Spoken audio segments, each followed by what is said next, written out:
আমাদের সংস্কৃতি, আমাদের সংস্কার সর্বদা থাকবে আমাদের সাথে। ভারতের মহান গ্রন্থ আর কাব্যের সম্পূর্ণ সংকলন। সাবস্ক্রাইব করুন তিলক। নাক কাটা যায়নি, এই মহারাজ লঙ্কেশ্বর রাবণের নাক কাটা হয়েছে। আপনি এখানে রঙ্গরসে ভুলে রয়েছেন, আর কোন শত্রু আপনার সীমায় আক্রমণ করে আপনার শেষ ছাউনি বিধ্বস্ত করেছে। ছাউনিকে বিধ্বস্ত করেছে? তো ছাউনিতে বসে খরদূষণ কি করছিল? খরদূষণ যুদ্ধে মারা গেছে। ওদের মারা তো কালের পক্ষে অসম্ভব। কার এত দুঃসাহস? এক মানব। এক মানব? অসম্ভব। খরদূষণ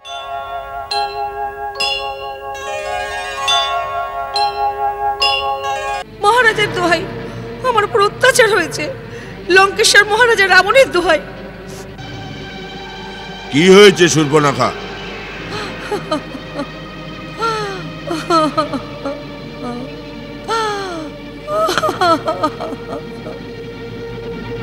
কি হয়েছে তোমার? তোমার নাকে ক্ষত কিসের? এই ক্ষত নয়, তলোয়ার দিয়ে প্রহার করা হয়েছে। কি? তলোয়ার দিয়ে প্রহার? হ্যাঁ দাদা, এই শূর্পণখার নাক কাটা যায়নি, এই মহারাজ লঙ্কেশ্বর রাবণের নাক কাটা হয়েছে।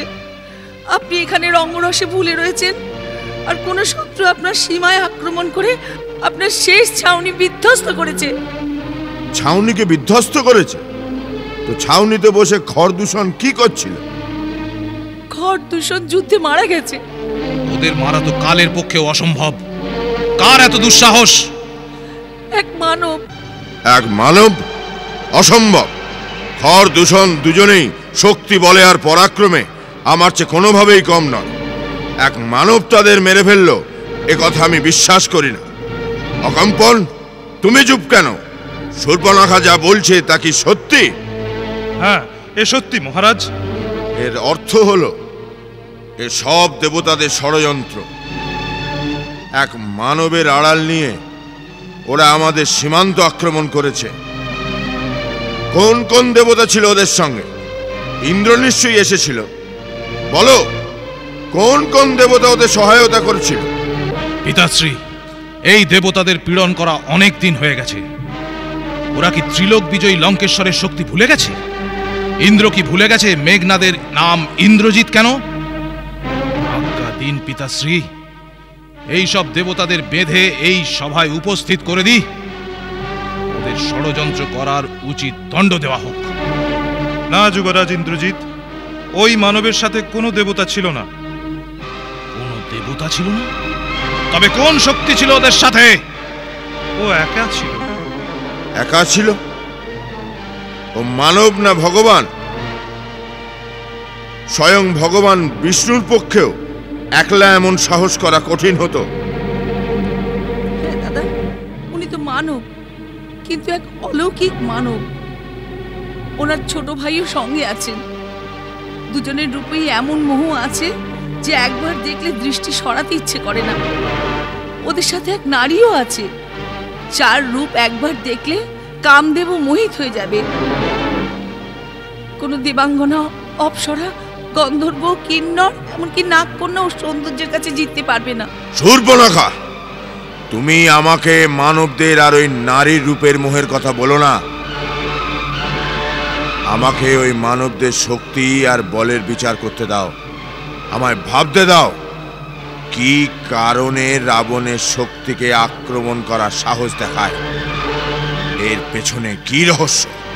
তাই তো আমি বলছি, এর রহস্য শুধু এটুকুই, যখন সেই নারীকে আমি দেখলাম, আমি ভাবলাম সংসারে যেমন সব উত্তম বস্তু মহারাজা রাবণের কাছে আছে, তেমনি ভাবে এই নারী ও লঙ্কেশ্বরের রাজমহলে শোভা হওয়া চাই। এটা ভেবে ওই নারীকে আপনার জন্য আনতে গেছিলাম। দুই ভাই আমাকে আক্রমণ করে আমার এই দুর্দশা করেছে। যখন আমি বললাম যে আমি লঙ্কাপতি রাবণের বোন, আমাকে উপহাস করলো। শুধু তাই নয়, আমার নাক কেটে আপনাকে যুদ্ধে আহ্বান জানিয়েছে, আর বলেছে গিয়ে তোমার ভাইকে বলে দাও, যদি নিজের বীরত্বের উপর এতই অহংকার, তো স্বয়ং এসে যেন নিয়ে যায় এই সুন্দরীকে, নয়তো নাক কাটা বোনের আঁচলের তলায় মুখ ঢেকে লঙ্কা থেকে যেন পালিয়ে যায়। থামো শূর্পণখা। ক্ষমা করুন মহারাজ, আমার হৃদয় অপমানের জ্বালে জ্বলছে। ওরা আপনার বোনের নাক কেটে অসুরদের এক প্রকার যুদ্ধে আহ্বান জানিয়েছে, আপনার বীরত্বকে অস্বীকার করেছে। যদি আপনার আত্মসম্মান বোধ থাকে তো আজই ওই নারীকে ছিনিয়ে নিয়ে আসুন, আর এই মানবকে আমার অধীন করে দিন, যাতে আমি দুজনকে আমার ইচ্ছে অনুযায়ী দণ্ড দিই। তখন আমার এই অপমানের জ্বালা জুড়বে। অবশ্যই শূর্পণখা, আমি তোমার অপমান আর আমার ভাইদের মৃত্যুর বদলা নেওয়া আমার প্রথম কর্তব্য বলে মনে করি, নয়তো সংসারের লোক আমায় উপহাস করবে। অকম্পন, কে সেই মানব যে নিজের মৃত্যুকে আমন্ত্রণ করছে, আমার এই পুণ্য তীর্থস্থানের বিনাশ করছে? আমার অনিষ্ট চিন্তা করে ইন্দ্র, কুবের, যম, স্বয়ং বিষ্ণু নিশ্চিন্তে থাকতে পারে না। যে রাবণ কালেরও কাল, অগ্নিকেও ভস্ম করতে পারে, মৃত্যুকেও মারার শক্তি রাখে, তার বিরোধিতা করার দুঃসাহস কে করেছে আর কেন করেছে? মহাবলী লঙ্কেশ্বর ও কোশল দেশের রাজা দশরথের পুত্র রাম আর লক্ষণ। ওরা দেখতে বড়ই যশস্বী আর তেজস্বী বলে মনে হয়। ওদের বল আর পরাক্রমের কোনো তুলনা নেই। সারা সংসারের ধনুর্ধারীদের মধ্যে ওদের সর্বশ্রেষ্ঠ বলে মনে করা হয়। ওদের দিব্যাস্ত্রের প্রয়োগের পূর্ণ জ্ঞান আছে। এমন মনে হয় যে সমস্ত ঋষি ও সমস্ত দেবতাদের দ্বারা সিদ্ধ করা দিব্যাস্ত্রের ওপর ওদের পূর্ণ অধিকার আছে। ওরা যুদ্ধ কৌশলেও পারদর্শী। এই কারণে যুদ্ধের সময় একলা রামের হাতেই পরমবীর খর আর দূষণ ধীর গতি প্রাপ্ত হলেন। ওদের মায়ার বিদ্যাও পুরোপুরি আসে। এই কারণে আমাদের রাক্ষস সৈনিক ভয়ে ব্যাকুল হয়ে যেদিকে যায় সেই দিকেই শ্রীরামকে সামনে দেখতে পায়। ওনার মোহিনী অস্ত্রের মায়ায় আমাদের রাক্ষস সৈনিক একে অন্যকে রাম ভেবে নিজেদের মধ্যে লড়াই করে মরে গেছে। উনি এত বড় বীর, তার মনোবৃত্তি ধর্মবিরুদ্ধ হতে পারে না। তাহলে উনি বিনা কারণে আমাদের জন্মস্থানে আক্রমণ করে তার বিনাশ কেন করলেন? মহামান্য, উনি আক্রমণ করেননি। আক্রমণ তো আমাদের সেনারা ওনার ওপর করেছে। আমাদের সেনারা আক্রমণ করেছে আর হেরে গেছে, এতে ওনার তো কোনো দোষ নেই।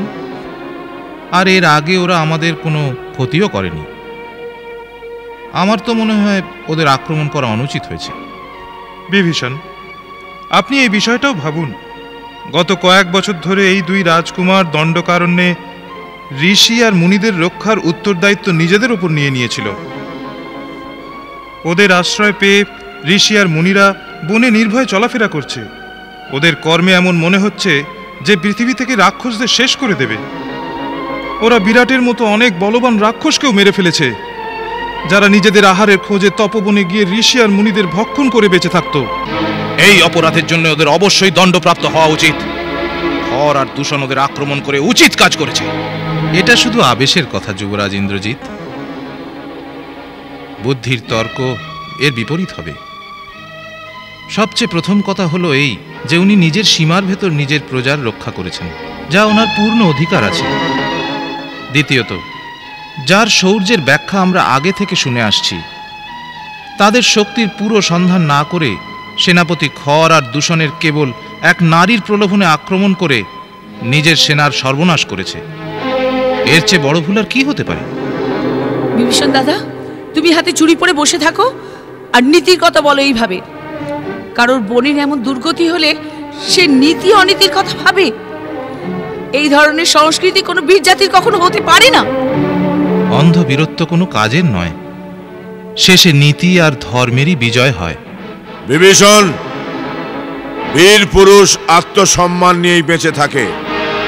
আমি তোমার মতো অনাগত বিপদের কথা চিন্তা করে আশঙ্কিত হই না। আমাদের রাক্ষস জাতি সবচেয়ে উত্তম। কোন মানবের এই উত্তম জাতির ওপর হাত ওঠানোর সাহস করার আগে আমি তার হাত কেটে নেব। আর ও তো আমাদের বোনকে অপমান করেছে। আমি এই মুহূর্তে বনবাসীদের আক্রমণ করব আর ওর স্ত্রীকে আমার রানী বানাবো। আর ওই দুই বনবাসীর দেহ কুচি কুচি করে কেটে আমার রাক্ষসদের বিলিয়ে দেব। আমার অপরাধ ক্ষমা করবেন মহারাজ। আমার মতে আপনার ওদের উপর সরাসরি আক্রমণ করা উচিত নয়। দুই মানব রাজকুমারের সাথে স্বয়ং লঙ্কাপতি রাবণের যুদ্ধ করা আপনার মর্যাদার অনুকূল নয় মহারাজ। পরম প্রিয় খর আর দূষণের মতো পরাক্রমীদের যখন সেনা সহ সংহার করতে পারে, তখন স্বয়ং রাবণের যাওয়াই উচিত বলে মনে করি। মহারাজ, যদি আপনি ওই দুই মানবের সাথে জিতেও যান, তাতে আপনার কি মান বাড়বে? আর যদি ওরা খর দূষণের মতো আপনার কোনো প্রকার ক্ষতি করে, তাহলে লঙ্কেশ্বরের কীর্তিতে দাগ লেগে যাবে। আমার মনে হয় আপনি ছল করে ওর স্ত্রীকে হরণ করুন।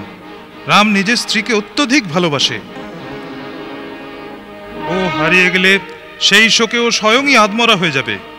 তখন আপনার যে কোনো সেবক ওর জীবনলীলা সমাপ্ত করতে পারে। মহারাজ, সেনাপতি অকম্পনের কথা বিচারের যোগ্য, কিন্তু এটা নীতিবিরুদ্ধ। কিচ্ছু নীতিবিরুদ্ধ নয় লঙ্কেশ্বর। ওই অশুভ বনবাসীরা আপনার বোনকে আঘাত করেছে, এক নারীর ওপর অত্যাচার করেছে। আপনিও প্রতিঘাত করুন, ওর স্ত্রীর সম্মানহানি করে নিজের বোনের অপমানের বদলা নিন দাদা। হ্যাঁ মহারাজ, যেমন সাপের থেকে মণি কেড়ে নিলে সাপ ছটফট করে মারা যায়, তেমনি স্ত্রীর অপহরণের পর ও বিরহেতে মরবে, লজ্জায় মরবে, মনস্তাপে মরবে। অবশ্যই এই প্রস্তাব বিচারের যোগ্য মনে হচ্ছে। ছলে বলে কৌশলে সীতাকে ওর কাছ থেকে আলাদা করে দাও দাদা। ওর গর্ব ভাঙবে, আর তবেই আমার হৃদয় শান্ত হবে। হবে, তাই হবে বোন, তাই হবে। যদি ওদের সাথে যুদ্ধ করা আপনার মনের বিরুদ্ধে হয়, তবে কি চুরি করে আপনার মান বেড়ে যাবে মহারাজ? লঙ্কেশ্বর, আমার পরম আদরণীয় জ্যেষ্ঠ ভ্রাতা, আপনি পরম জ্ঞানী, বীর দেবতা, পরম তেজময় তপস্বী, পণ্ডিতের পরাকাষ্ঠা, পরম সুউচ্চ ব্রাহ্মণকুলে জন্মগ্রহণ করেও পরাক্রমী ক্ষত্রিয়ের মতো শৌর্যের কীর্তি স্থাপন করেছেন। ক্ষণিকের কুমতিতে নিজের উজ্জ্বল কীর্তিকে কলঙ্কিত করবেন না মহারাজ। আপনি যে শক্তি পেয়েছেন তা ধর্মজনিত তপস্যায় পেয়েছেন। অধর্মের পথে চলে তাকে ছিন্ন করবেন না। ধর্ম আর অধর্মের বিচার শক্তিহীন করে বিভীষণ। শক্তিশালী যা করে সেটাই ধর্ম। কিন্তু থাক, আমি আর কোনো তর্ক শুনতে চাই না। আপনারা যা বললেন তার উপর বিচার করে আমি নিজে সিদ্ধান্ত নেব।